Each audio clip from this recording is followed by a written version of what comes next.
Hi friends. ఏంటి మాట ఏంటి అంటే మానవుడు మాధవుడు గురించి మనం తెలుసుకుందాం. మన మనస్సు 24 గంటల లోపల ఊసర వెళ్ళి మాదిరి ఎన్నో రకాలుగా మార్పు చెందుతుంది కదా ఫ్రెండ్స్. పొద్దున చూస్తే యోగము, మధ్యాహ్నం చూస్తే భోగము, రాత్రి చూస్తే రోగం, బయట చూస్తే ఆనందము, లోపల గమనిస్తే విషయ వాసన. యోగం అంటే చిత్తవృత్తి నిరోధము. అన్ని వృత్తులను పరమాత్మునికి అర్పణ చెయ్యాలి. ఇంట్లో పోగొట్టుకున్న సూది కోసము ఇంట్లో చీకటిగా ఉందని వీధి దీపం కిందట వెతకటం వెతుతనమే కదా.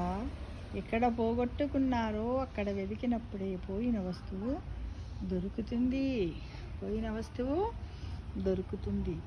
అట్లానే అంతర్ముఖంలో అజ్ఞానముతో పోగొట్టుకున్న మనశ్శాంతిని అక్కడే వెతికి సంపాదించాలి. బహిర్ముఖంలో వెతికితే అది ఏనాటికి లభ్యము కాదు. మట్టిలో మాణిక్యం ఉన్నట్లు మానవునిలోనే పరమ జ్యోతి ఉంది ఫ్రెండ్స్.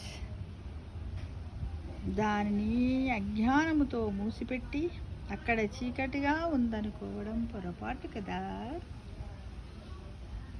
అజ్ఞానాన్ని నిర్మూలించుకుంటే మానవుడే మాధవుడవుతాడు. మానవ సేవే మాధవ సేవ అని మనము చాలా చోట్ల వింటూ ఉంటాము, చెబుతూ ఉంటాము. అంటే మనలో ఉన్నటువంటి అజ్ఞానాన్ని ప్రారదోరాలి.